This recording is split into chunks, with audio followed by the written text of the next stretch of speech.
I was chosen by God before I was born to be a Nazirite and have supernatural strength, which I was to use to free my people from our enemies, the Philistines. Hello, I am Samson, and this is my surprising story. My superhuman strength made me powerful, and thanks to it, I was able to defeat lions with my bare hands and conquer entire armies with just the jawbone of a donkey. But my life wasn't just about victories. I also faced great challenges and fell into temptation due to my weakness for women, which led to betrayal and the total loss of my strength. Yet, in my darkest hour when I was captured by my enemies and blinded, I called out to God one last time, and He granted me the strength to bring down the temple of my enemies, the Philistines, sacrificing my life to free my people. I invite you to stay until the end to hear the full story of my life and learn valuable lessons for your spiritual growth. I am Samson, son of Manoah from the tribe of Dan, and my story begins long before I was born. During a time when Israel suffered under Philistine oppression, my people cried out for a deliverer. The Philistines were powerful, controlling our lands and keeping us subdued. My people, desperate, sought salvation from our God, the same who had freed our ancestors from Egypt. My parents, Manoah and his wife, lived in Zorah, a small town surrounded by hills and vineyards. My mother, whose name is not mentioned in the scriptures, was barren. For years, my parents longed for a child and fervently prayed for a miracle. One day, while my mother was working in the fields, an angel of the Lord appeared to her. With a celestial glow, the angel announced that she would have a child, and that child would be me. I would be a Nazirite from the womb, consecrated to God, and would begin the liberation of Israel from the Philistines.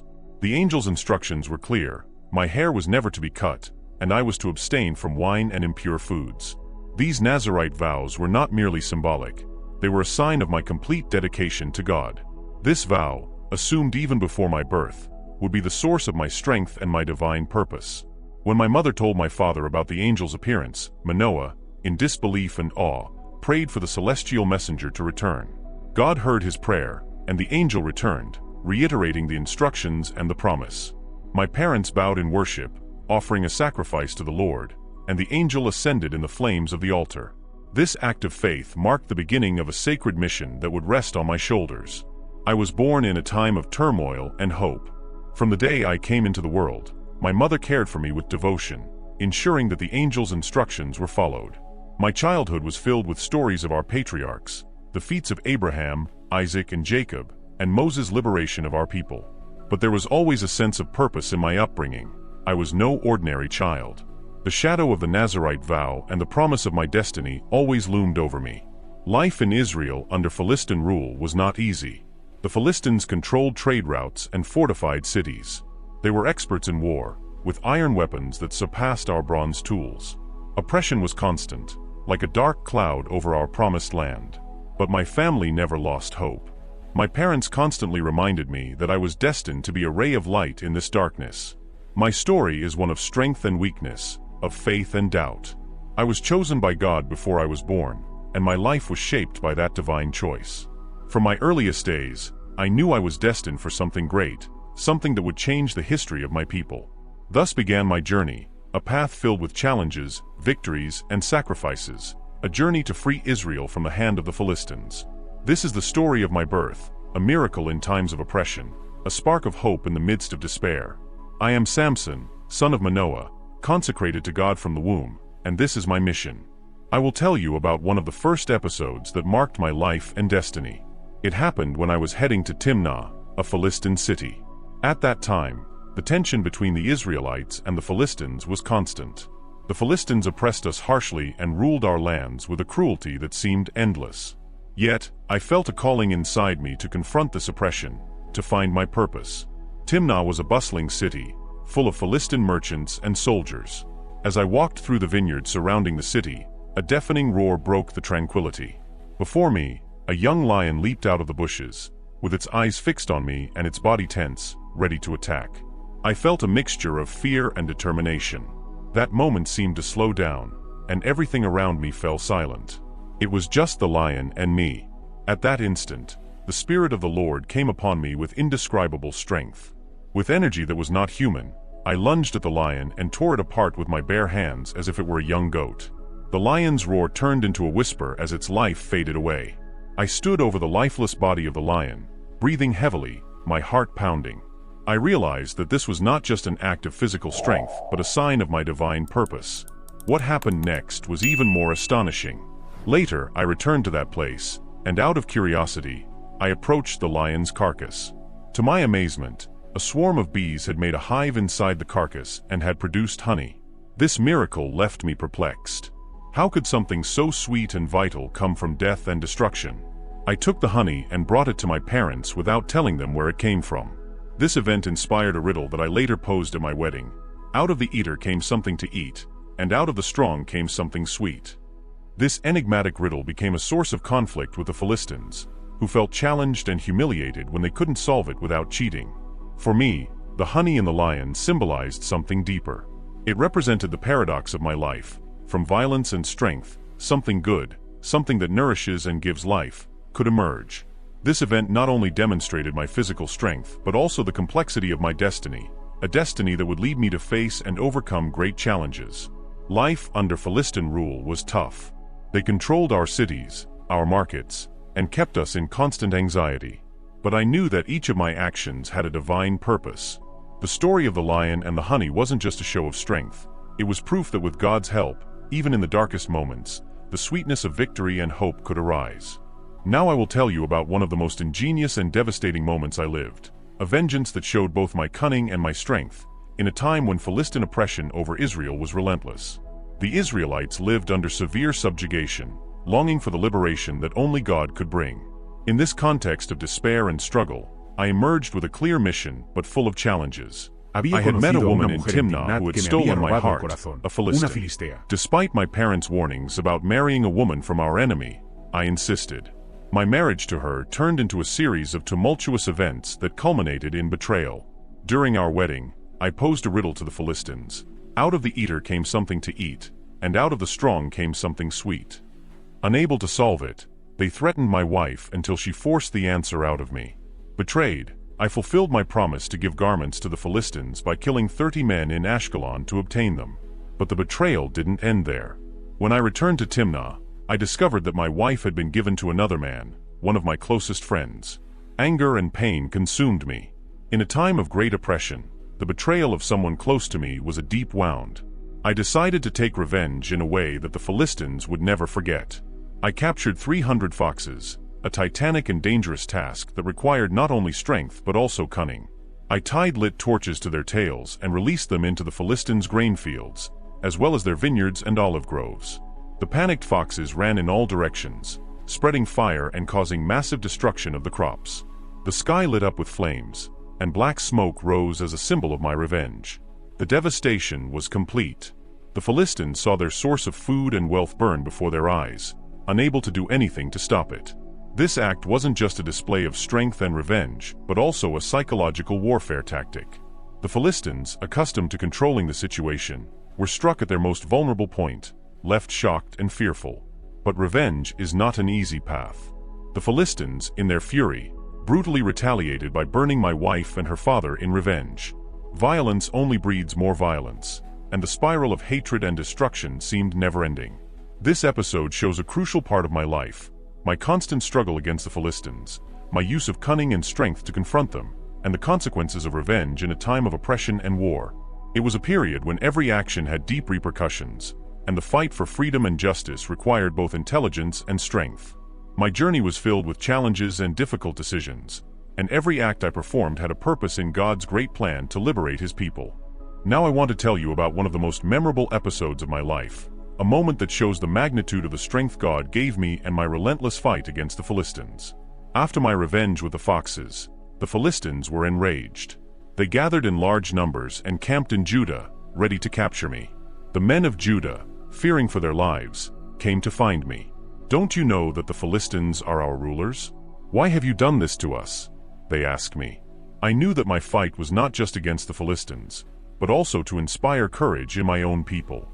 I told them that I was willing to surrender, but on one condition, that they wouldn't kill me themselves, but hand me over to the Philistines alive. They tied me up with new ropes and took me to Lehi, where the Philistines, shouting in joy, were preparing to capture me. But just as everything seemed lost, the Spirit of the Lord came upon me with renewed strength. The ropes binding my arms disintegrated like burnt threads, falling to my feet. I looked for a weapon and found the jawbone of a donkey, an unusual object for battle. But in my hands, it became an instrument of destruction.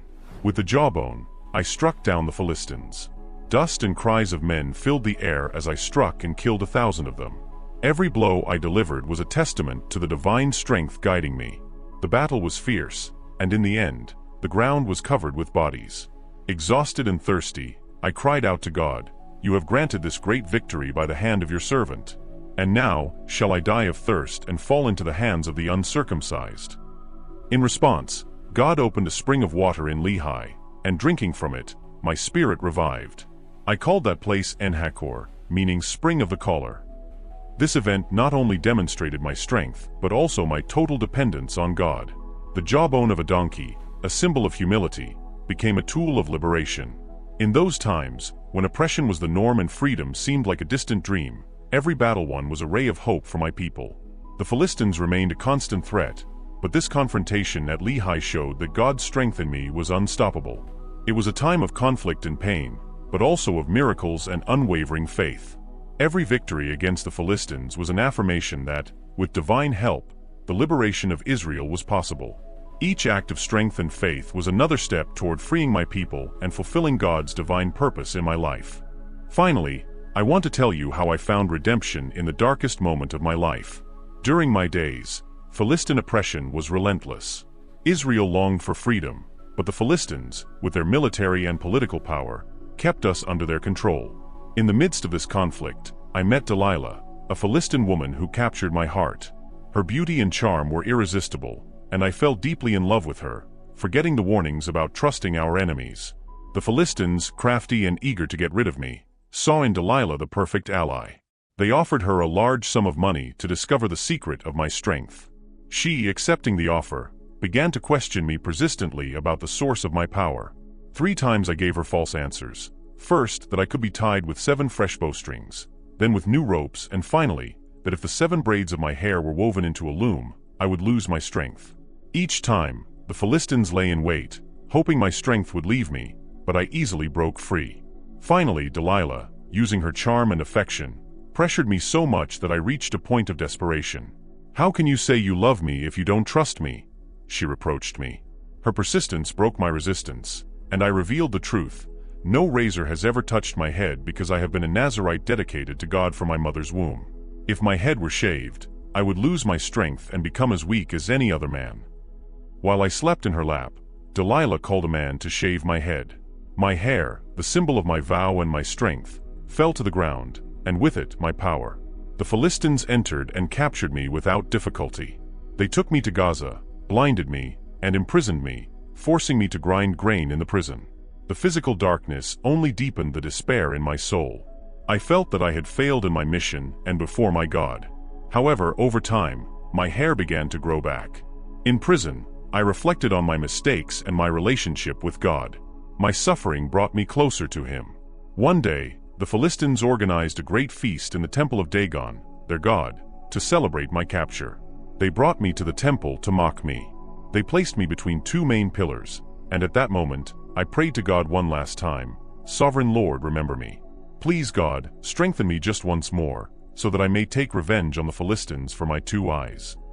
With strength renewed by God, I pushed the pillars with all my might. The temple collapsed, killing thousands of Philistines, including their leaders, and me along with them. In my death, I accomplished what I could not in life. I dealt a decisive blow to the Philistines and freed my people from their tyranny. My story is a reminder that, even in our greatest falls and moments of despair, redemption is possible. God can use our weaknesses and failures to fulfill His purpose. Reflect on this. No matter how far you have fallen, there is always hope for redemption and a chance to fulfill God's divine purpose in your life. My name is Samson, and this has been my surprising story. From the day of my birth, I was chosen by God to be a Nazirite, consecrated to His service, destined to be the instrument of Israel's liberation from the Philistines. My life was marked by the superhuman strength that the Lord gave me, but also by reckless decisions that led to my downfall.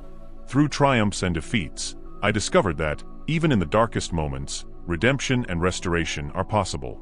Throughout my life, I learned 3 important lessons that I want to share with you. The first is that God's power can manifest through anyone, regardless of their background or circumstances. My physical strength did not come from me, but from the Spirit of the Lord who empowered me. In Judges chapters 13 to 16, you can read how God used me from birth until the end to accomplish His purposes, even despite my mistakes. This teaches us that true power does not reside in who we are or what we possess, but in our willingness to fully surrender to God's will. The second reflection concerns the consequences of our decisions. Although I was a man blessed with divine strength, my impulsive choices and inappropriate relationships with people who did not share my faith led to my ruin. The story with Delilah, told in Judges 16, is a warning about what can happen when we allow our passions and desires to pull us away from God's plan. While God can redeem us, the decisions we make along the way have consequences that can be painful and long-lasting. The third reflection is about grace and redemption. Despite my mistakes, God did not abandon me. In my final act of life, blind and chained, I asked one last time for God's strength, and He heard me. I brought down the temple of Dagon, fulfilling my destiny of freeing Israel from the Philistines, even though it cost me my life. This last lesson shows us that no matter how far we fall, God is always ready to give us another chance. I invite you to read my story in Judges 16 verses 23 to 30 to understand how, even in suffering, God can transform our weaknesses into strength. Reflect on these truths in your own life. Remember that God can use you, that your decisions matter, and that, even if you fall, you can always rise again. In the end, my story is a testament that, in God's hands, even the most difficult moments can become an opportunity to fulfill His purpose. Now, I invite you to click on the recommended video to discover the inspiring story of Joshua, the brave leader who guided the Israelites into the Promised Land. Join me as we explore his incredible victories, from the walls of Jericho to the decisive battles that solidified Israel's legacy. Learn how his unwavering faith and leadership teach us valuable lessons in courage and obedience. Don't miss it.